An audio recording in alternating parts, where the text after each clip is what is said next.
जैसे कि हम सभी लोग देखेंगे,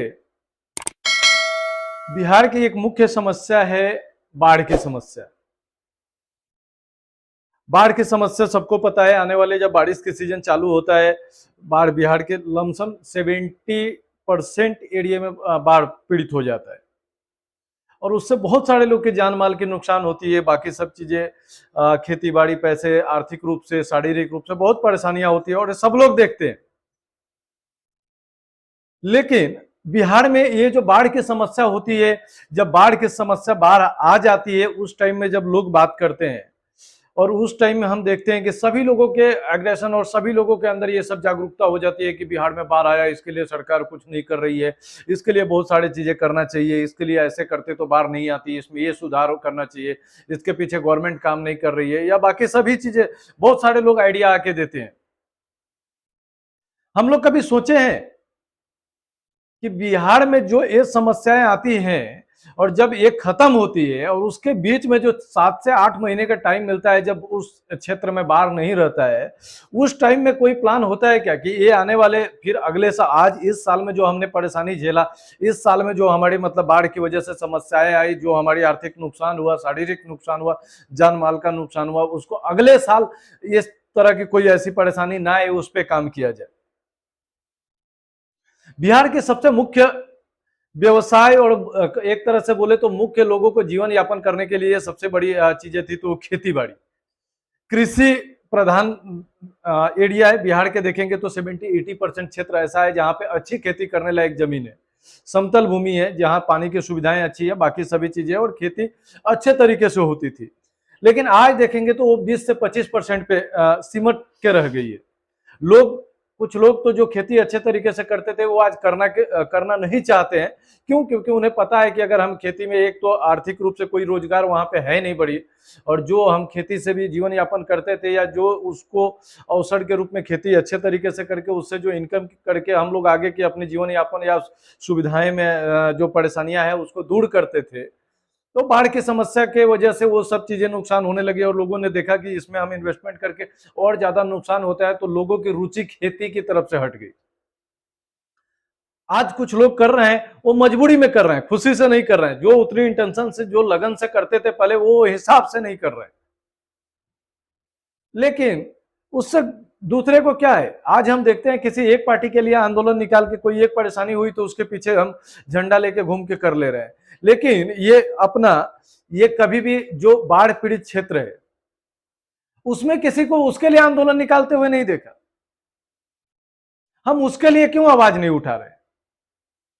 बिहार के 18-19 ऐसे जिला है जिनमें बाढ़ के क्षेत्र में पूरी तरह से तबाह हो जाती है, लोगों के घरों में पानी चला जाता है, सारे स्कूलें बंद हो जाती है, लोगों की खेती तबाह हो जाती है, सारी कारोबार ठप हो जाता है। और बाकी उस टाइम में भी ऐसे नुकसान को झेलने के बाद भी अगर ऐसे बड़े बड़े मुद्दों को देखते हुए हम शांति से बैठ जाते हैं। जब ये बाढ़ आती है तो बहुत सारे नेताएं आते हैं, आप देखेंगे बड़े बड़े नेता उस टाइम में बिहार में घूमने के लिए आते हैं, हेलीकॉप्टर से बहुत सारे लोग विजिट करते हैं।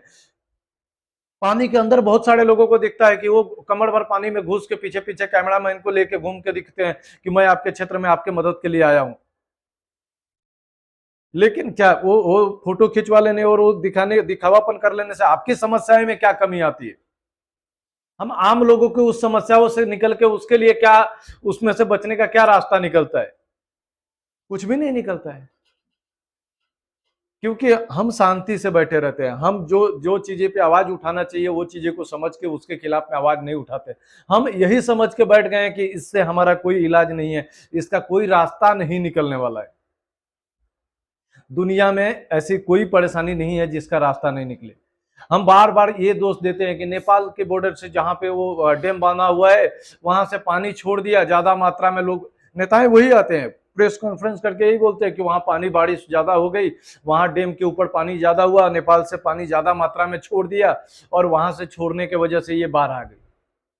हम लोग भी सोचते हैं, दोस्त नेपाल को देते हैं, गाली नेपाल को देते हैं, ऐसे देके निकल जाते हैं कि वो नेपाल को अगर हम बंद कर देते, वहां का डैम खोलते ही नहीं, तो ये बाढ़ ही नहीं आती। लेकिन ऐसा होता नहीं है। जो नेपाल पे जो भी डैम बांधा जाता है, जो भी बना हुआ है, उसकी एक कैपेसिटी है, एक लिमिटेशन है। अगर उस लिमिटेशन में वो बांध को खोल के उतने पानी को उस हिसाब से रिलीज नहीं करेगा तो पानी अपना रास्ता खुद बनाती है और उस टाइम में क्या, ये स्थिति को और 1000 गुना ज्यादा भयानक हो सकती है।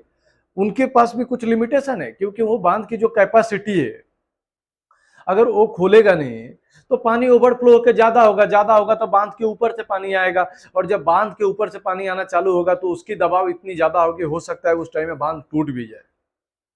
तो हम उसको दोष नहीं दे सकते, हाँ, बल्कि उससे बचने के लिए अगर बिहार सरकार इतनी जागरूक रहती तो इतनी फंड की जुगाड़ करके उससे थोड़ा और बड़ा बांध बनाती, जिससे पानी की स्टॉक और ज्यादा किया जा सकता था। जो नदियां वहां से निकल के आती है उसकी साफ सफाई की व्यवस्था पूरी ढंग से की करती, तो पानी की हो सकता है कि रिसाव ज्यादा होता, उसकी जाने की रास्ता ज्यादा होती। जो स्टेट में पानी नहीं है वो नहरों की वो हिसाब से जुगाड़ करके वो उस जगह पे ले जाके उसको दूसरे नदियों से मिलाती, तो हो सकता है कि पानी अपना रास्ता दूसरे तरफ से जाके उस हिसाब से जाके बहुत सारे रास्ता निकाला जा सकता था। बट कर बिहार सरकार देखेंगे तो कुछ करती नहीं। आज तक ये बाढ़ पीड़ितों के लिए नहीं कुछ काम करती, ना कुछ काम हुआ है। उसमें देखे तो उसको नदियों को साफ सफाई, उसकी बांध की प्रिपरेशन अभी से होना चाहिए था।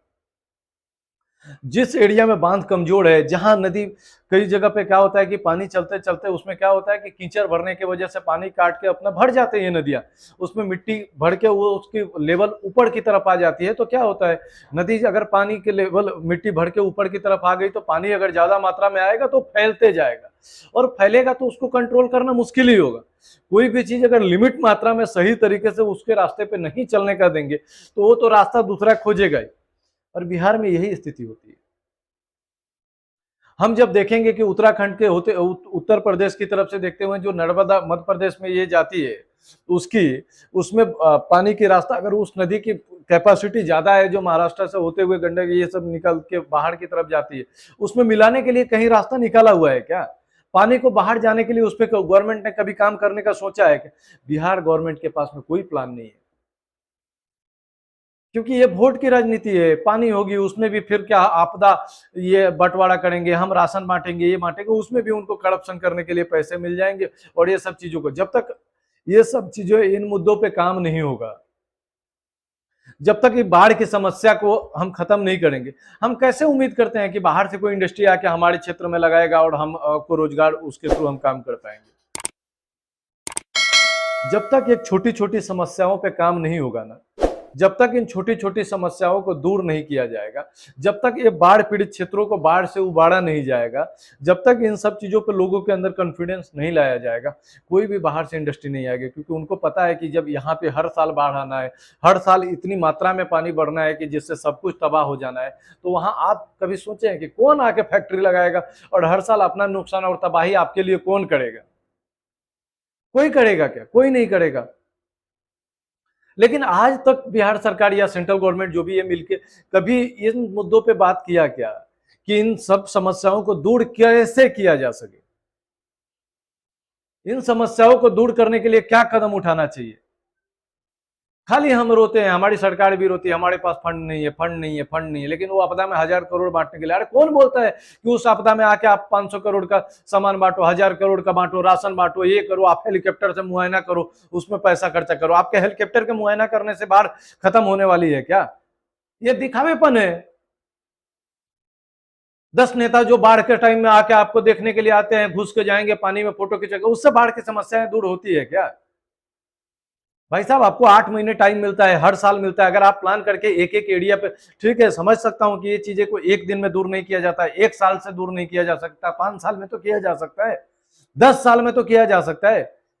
बट आप 20 साल से कुर्सी पे बैठे हैं, उसके बाद पहले वाले लोग 15-20 साल से कुर्सी पे बैठे हुए हैं, ये 50 साल 40 साल आप ही लोग मिलकर तो चला रहे हैं। लेकिन वो 40 साल में आपने कौन से एक ऐसा गांव, एक ऐसा जिला बताइए जिसको आप बाढ़ पीड़ित क्षेत्र में पहले आता था और वहां से आपने उबार के वहां पे ऐसा प्रिकॉशन कुछ ले लिया जो आज वो बाढ़ क्षेत्र में नहीं है?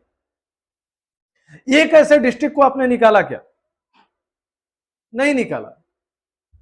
क्यों? क्योंकि आपकी सोच उस लेवल पे नहीं है, और ये हमें समझने की आवश्यकता है। हर बार हम लोग बात करते हैं कि ये जो है निकम्मी सरकार और निकम्मे लोग जो बैठे हुए हैं ना, उनकी माइंडसेट, उनकी विजन क्लियर नहीं है, ये अनपढ़ जैसे काम करते हैं लोग, और उनको कुछ भी क्लियरिटी नहीं है, और उनको आपकी समस्याओं के लिए काम करने का कोई जुनून नहीं है।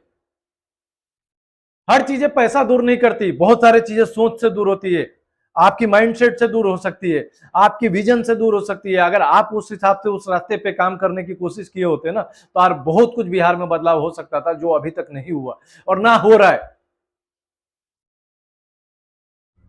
हमें ये तहे दिल से बोलूंगा कि आप सभी इस पे जागरूक होइए, ऐसे लोगों के प्रति कठोर से कठोर कदम उठाइए। जो लोग आज आपके समस्याओं में, अगर जो अपने होते ना, जो आपके हित के काम करने के लिए होते, वो आज आपके गांव में, आज आपके अगल बगल में वो सब विजिट करते, आज से वो प्लान करते कि ये भाई यहाँ पे बाढ़ इस क्षेत्र में इस साल में आया हुआ है, इस साल हम ऐसे कौन से कदम उठाए, कौन सी तरीके से उसकी प्रिकॉशन ले, वो बांधों को कहाँ पे डैमेज है, कहाँ पे नहीं है, कौन सी नदी जाम है, जहां पानी की रास्ता निकालने के लिए क्या कदम उठाया जा सकता है, उस पर आज से काम करना चालू करते कि बारिश के सीजन आए तो ये गांव कम से कम अभी इस साल तो बाढ़ के उस पीड़ित क्षेत्रों में ना जाए।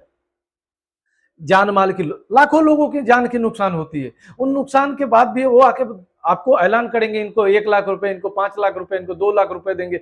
लेकिन वो क्या 2 लाख 1 लाख देके आपकी जान और आने वाले पीढ़ी में जो जान जाती है उनकी उनकी प्रिकॉशन हो जाती है, उनकी जान की सुरक्षा हो जाती है क्या? नहीं होती है ना।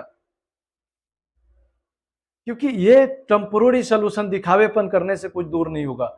उसको कठोर कदम और कठोर प्लानिंग करके, सही ढंग से प्लानिंग करके उस पर काम एग्जीक्यूशन करने से आपकी समस्याएं के दूर होगा। लेकिन मुझे नहीं लगता ये सरकार आज नहीं 100 साल में भी कर पाएगी। और ये करने के लिए क्या करना चाहिए ये आप सभी को पता है, इसीलिए बार बार हम लोग बोलते हैं कि आपका वोट का सही उपयोग करिए। आप किसी के बहकावे में आके, किसी के लालच में आके कोई कदम मत उठाइए। आप सही तरीके से डिसीजन लीजिए और सही तरीके से काम करिए। ये ऐसे बोलने से कोई चीजें, ऐसे बात करने से कोई चीजें ऐसे बदलेगी नहीं। तो इसलिए आप सभी लोग ध्यान दीजिए और सही तरीके से अपने वोट बैंक का उपयोग करिए। ये समस्याओं को दूर करने के लिए लंबे कठोर कदम उठाने की आवश्यकता है और जो सही समय पे उठाने की आवश्यकता है। और ये आप ध्यान में रखिए कि जो बाढ़ आपके क्षेत्र में आती है और उस टाइम में लोग आके फोटो खिंचवाते हैं, वैसे लोगों से दूर रहिए। आप अच्छे और बुरे के समझ, लोगों के समझ को परखिए, उसमें अंतर महसूस करिए और वैसे लोगों से दूर रहिए, तभी बिहार बदलेगा। और ये बाढ़ की समस्या को जब तक हम कठोर कदम उठा के, कठोर अग्रेशन के साथ में प्लानिंग करके दूर नहीं करेंगे, कोई इंडस्ट्री बिहार के अंदर में नहीं आएगी और कोई भी समस्याएं दूर नहीं होगी। तो आप सभी इस चीजों पे ध्यान दीजिए और इस समस्याओं को दूर करने के लिए आंदोलन करिए, इस समस्याओं के लिए कठोर कदम उठाइए, यूनिटी करिए और इससे दूर करने पे काम करिए कि बिहार की बदलाव हो सके। धन्यवाद।